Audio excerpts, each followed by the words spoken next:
Hey guys, welcome back to Film Chat. So here we are again, a few more films to look at today. I've been watching. I just want to give you a bit of an update, let you know what I've been buying and let you know what I think about these films as well. So before we begin, I've just got a couple of shout outs I want to give for a couple of really great film channels. The first one is run by Robbie, who you'll know from the Secret Game Room. He's been around the gaming community for a long time and he's now started a film channel called Be Kind Rewind. Really great channel, lots of different content from favourite lists to pick up videos to other types of videos, and he's always trying to expand and try different things, and he also puts up regular videos as well, so he's really good to watch and he's just really good on camera, and he's really interesting to watch, and he's a nice guy. If you've ever seen the Secret Game Room, you'll know Robbie, you'll know how nice he is. So yeah, check him out guys, really great channel. Second channel I want to talk about is Autumn Productions. I've been looking at a lot of different film, Blu-ray, DVD collectors, reviews, all those kind of channels, trying to find somebody that I really can connect with, and without doubt Autumn Productions is the one that stood out for me. He's absolutely brilliant. He's got a really chilled out, calm manner. He's got I'm assuming he's from London by the sound of his accent, but he's like really relaxed, and he doesn't sound like your normal Cockney. I'm not too sure which part of London he's from, but he's got a really cool accent, and he's just a really good guy. He comes across really well on camera. He picks up loads of films, he picks up a wide range of films as well, really interesting, because for me, I'm pretty mainstream in my film selection. I'm not like the Boss 77 where I'll just go out and buy something that is completely random, like it's foreign or it's art house or whatever. I'm not really into that sort of stuff. But I have recently found a film after watching Autumn Productions videos that I'd never heard of and had no idea what it was, which I will be showing shortly, and I was actually pleasantly surprised. So definitely go and check out both of those channels. The links are down in the description. So the first film I want to talk about today is one I should have shown in the last Film Chat video. Unfortunately I completely forgot to put it in there. After I filmed the video I realised I hadn't put it in there, and I was like, oh Christ, but I wasn't going to go back and reshoot the whole video obviously. So I thought I'd just put it in this one. So first up is The Town, which is a bank heist film starring Ben Affleck and directed by Ben Affleck, and it also stars Jeremy Renner. They basically run a crew in Charlestown, Boston, and they do small time heists, but the local Irish crew wanted to do a bigger heist, and it's a bit more of a risky job because it's the security trucks, and the one guy is like young, built, wears body armour, takes no shit, and Ben Affleck, being quite intelligent, is like, this is not the job we want to go for. You want to go for the overweight, slow, older person who you can overpower quickly. You don't want someone who's going to fight back. But Jeremy Renner keeps pushing for this job, and Jeremy Renner's like an absolute lunatic, and he's a loose cannon basically. He's uncontrollable, and obviously the Irish are pushing for this job, so they have to do it. And it's really good the way to do this film. The direction is fantastic. The visual style is beautiful. The action is awesome. The gunfights are just epic. Really impressive stuff. And Ben Affleck's acting, I've got to say, the last few years Ben Affleck is really improved. I've always liked Ben Affleck, I've just never been a massive fan, but I've got to say, I personally don't think he's as bad as everybody makes him out to be. And if you watch Argo or you watched The Town, there's no way you can say Ben Affleck is a bad actor, because he's not. He's excellent. He's not Edward Norton level, but he's very good. And Jeremy Renner makes this film. The dynamic between the two of them is fantastic, but Jeremy Renner is such a good actor. I've seen him in several films now, and he's so good at adapting to the character and becoming that character. And he's just exceptional. He's one of those actors for me who he's going to be in my list of actors that I have, that if they make a film I'm going to watch it no matter what the film is, just to see what he's like in it, because he's that good and that believable. And he's an absolute lunatic in this film. He's just somebody you just wouldn't want to be around. Brilliant film. If you've not seen The Town, check it out. It's absolutely excellent. So the next one we got is a film that I'd never heard of. And the reason I picked it up was because I was searching eBay for posters, for film posters, and I saw a film poster for this, and I was like, I don't know what that is. So I had a look at the trailer, and it looked pretty decent. Unfortunately, there wasn't a Blu-ray release available, so I had to get the DVD. So it was like £2.60 on Amazon, so bargain. And it is Clint Eastwood's True Crime. Now this, if you don't know what it is, like I didn't, this is a pretty standard formula, but it is really well done. I believe it's directed by Clint as well as starring Clint, which is a good thing because Clint is an excellent director. This film is about a guy played by Isaiah Washington who's on death row. He's about to be executed at midnight, and he's accused of killing a store clerk. And Clint Eastwood plays a journalist, and he's like a renowned journalist, got his reputation from the past, of being somebody who just won't let go of a case once he gets the story, and he'll dig and dig and dig until he finds the truth. He's also having an affair with several women, and the one woman he's having an affair with is a younger woman in her 20s. And at the beginning of the film, you see them having a drink in a bar and everything. They're getting close, and it's all good. She has to leave, and she tells Clint that obviously she's writing a sidebar for the local paper, just a fluff piece, just about the guy who's been executed, just to round out the story. Spoiler alert, just in case if you haven't.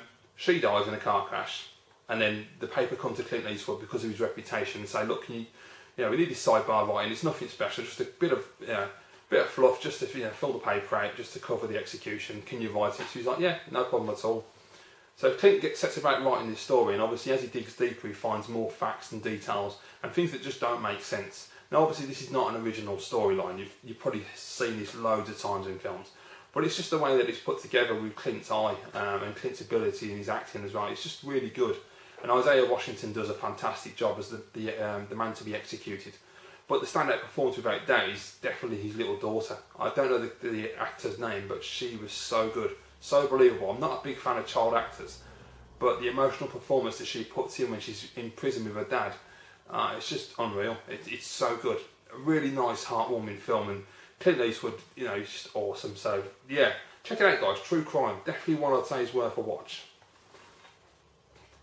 Right, next one up. You know me, I love my Statham. So I've got a new Statham film. I haven't, well, it's not new, but I haven't owned it before. So I picked up The Mechanic. Brilliant film. This is one of Statham's best, in my opinion. The Mechanic is basically Statham's character, who is a hitman, and he's given jobs, and he has to do it as clean as he can, not leaving any trace. And it's brilliant. He's got a best friend in Donald Sutherland. Spoiler alert again. Donald Sutherland dies because the mechanic has to kill him. That's his job. He doesn't want to do it because obviously they're really close, and he's sort of his mentor, but he has no choice. He has to do the kill. And then once he's done that, Sutherland's son comes back into town, who's got a bit of a checkered past, and obviously him and Statham get close, and he asks Statham to train him to become a mechanic. And the film is essentially about the whole story of the young son being trained to be the mechanic and cleaning up his life, while you've also got the backstory of the Sutherland killing not actually being as legitimate as it should have been, and Jason's looking into that. And there's a lot goes on in the film. I'm not going to spoil the film because it's excellent. If you're not seeing it, definitely check out The Mechanic. Some fantastic action sequences, really well acted, directed, shot. It's just beautiful. It's a really nice camera work in this film. And the good thing is when you watch the special features afterwards, you find out that Statham actually does a lot of his own stunts, which was quite impressive for me. There's one where he's dropping down this building on a wire, and I was quite impressed he got the balls to do that, because that was high. I couldn't do that. But I think Jason Statham's brilliant, so he can act. A lot of people say he can't and he's just an action star, but no, the man can act. Go and watch Redemption, or as it's called elsewhere, Hummingbird as well. It might be Hummingbird here and Redemption in America, I'm not too sure. I think that's the right way around. Where he plays a homeless soldier, and there's no action, but there's very limited action. It's a lot more about the drama and the acting ability of Jason Statham, and he carries that film exceptionally well. So yeah, go check out The Mechanic anyway, brilliant. And apparently there's rumours now that Statham wants to do a sequel, so that is awesome. Right, next one up, I picked up a comedy which I knew nothing about. Checked out a trailer, I thought, yeah, it looks alright. I saw John Flickster, or The Flick Pick, another fantastic guy here on YouTube. He's got two channels to say, The Flick Pick and John Flickster. Really, really funny guy. I absolutely love his channels, and I love watching his videos. He just cracks me up. I'll put his link down there as well for the two channels. He's like massive. I mean, he's got tons of subscribers, but he's just such a funny dude. And he was talking about this film, and I've seen a few others talk about it, so I thought I'll give it a shot. And it is We're the Millers with Jennifer Aniston, and I don't know that bloke's name. What's his name? Jason Sudeikis. I'm assuming that's how you say it. Really cool film. Basically, he plays a low-level drug dealer. He's sort of like a middle-class drug dealer who's just, the moms and the business people. He's just, bit of weed here and there, nothing special. And he gets in trouble. The young kid there lives in the same block as him, and that girl is homeless. She gets attacked in her alleyway, and the young kid tries to jump in, and Jason Statham has to intervene because the kid can't defend himself. And unfortunately, the kid lets it out that he's a drug dealer. And so they rob his apartment, and then he's in debt to the Mexicans, and then he has to do this job for this guy who sends him down to Mexico to pick up a small amount of weed. Turns out it's not a small amount at all. and in order to get across the border, he enlists the 2 kids and also Jennifer Aniston, who plays a stripper. So that's a good reason to watch the film straight away. And they have to cross the border and get back with the weed. And it's really funny. I really enjoyed the film. I thought it's great. And everybody talks about the one scene where you see Jennifer Aniston in her underwear underneath a shower dancing. Absolutely epic. It's worth watching just for that. And I've never been a fan of Jennifer Aniston. It's only the last few years. I was always a Courtney Cox fan, but yeah, Aniston is getting really, really hot as she gets older. Yeah, check out We're the Millers anyway. It's a really funny film, and Aniston looks amazing, so definitely worth a watch. Right, okay, and next one up is another interesting film, sort of comedy action spy thriller, and it is Tom Cruise and Cameron Diaz in Night and Day. This is really cool. I remember seeing this when it first came out, and I've seen it a couple of times since, and so I thought I'd pick it up on Blu-ray now. It's a really good film. Basically, what happens is Cameron Diaz gets put on a flight. She's trying to get back home for her sister's wedding, and when she's on the flight, she meets Tom Cruise, and she goes to the bathroom to do herself up. She's flirting back and forth. She goes to to sort her makeup out and everything, and Tom Cruise gets attacked by people on the plane and kills everyone on the plane, including the pilot and the co-pilot. She comes out. She's not quite sure what the hell's going on, and Tom Cruise drugs her, and then she wakes up in a field, and he takes her back home, and the whole film, I'm not going to spoil the film, but basically the point of the film is that Tom Cruise is like a secret agent, kind of Mission Impossible style, and he's looking after this young kid who's created perpetual energy in a battery. And you've got this whole, is he legit, is he a bit suspect thing going on in the film. You don't really quite know for a while whether Tom Cruise's character can be trusted or not. And it's really cool, some really great action scenes, some good comedy. Cameron Diaz is fantastic in this movie. I really like Cameron Diaz, I think she's brilliant, really great actress. Tom Cruise is just awesome because he's Tom Cruise. I don't give a shit what anyone says. I've said it before and I'll say it again. I love Tom Cruise. The guy's awesome. Not only in his films, but in his personal life. I think the guy's a dude. Yeah, I love Night and Day. Really well worth watching. So the last film I watched recently was one that Autumn Productions, as I say at the beginning of the video, I mentioned that he shown in his video, and I've never heard of it. And so I thought, well, he makes it sound interesting. I'll check it out, see what it's all about. So I watched the trailer and I was like, yeah, I totally can relate to that. So I'm buying that film. And it is God Bless America. Bloody coast ain't closed. Yeah, God Bless America. This is a German release. For some reason on Blu-ray, it only seems to be available in America and Germany. And I don't, from what I could find out, the American one isn't region free. It may be. I couldn't find it to be region free. So I went for the German release because it's safer bet. This is a mental film. It's really fun. It's like a very, very dark comedy. You got that guy there, Frank, who basically is pissed off with society, and he's just fed up beyond belief that everybody's been so introverted and no one is nice to anyone anymore. All the niceties and the politeness has gone out of the world, and he's constantly watching TV and he's seeing things like My Super Sweet 16 with these bratty kids and stupid ringtone adverts and just loads of bullshit reality TV and all the crap that we have to deal with on a daily basis in real life.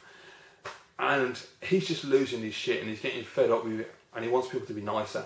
And then he finds out from his doctor that he's actually got a tumour. And that's what sets him off. And basically, he hunts down the girl on My Super Sweet 16 who's a total bitch and attempts to kill her. And I won't say what happens, but it's really funny when he tries to do that.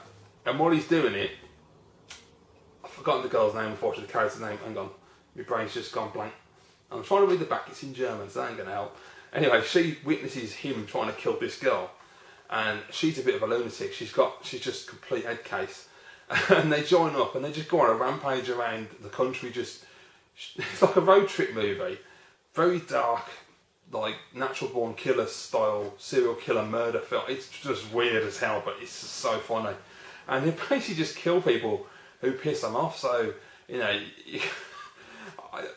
don't know. I don't want to spoil the film, but you can just imagine the kind of people they're going to. If you kill someone who's a bratty little teenager and who just thinks she deserves everything, then you can understand where the film's going. I'm not going to spoil the film, but just watch it. It's hilarious. I really liked it because I can just see that happening in reality. I hate it. I hope it never does, obviously, but I can understand someone getting to that point because we are being spoon-fed all this crap on TV, this reality shit, and just constantly being badgered about how we should live our lives. And it does feel sometimes like society has lost its way and everybody's all about themselves and no one gives a shit about anybody else. You know, luckily when you come on YouTube you find out that there are a lot of people who do care about other people, but in day-to-day life it can feel that way.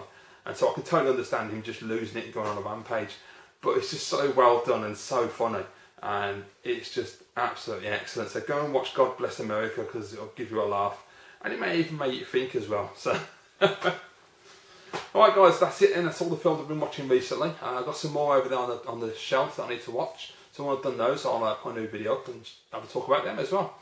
Thank you very much for watching. Hope you enjoyed this video, and if you did, please give it a thumbs up. Also, of course, if you want to see more videos from me, whether it be film videos, game videos, whatever you prefer, obviously you'll get all of those on my channel. And to see more videos, just click on that subscribe button. So thanks for watching guys, I'll see you all again soon.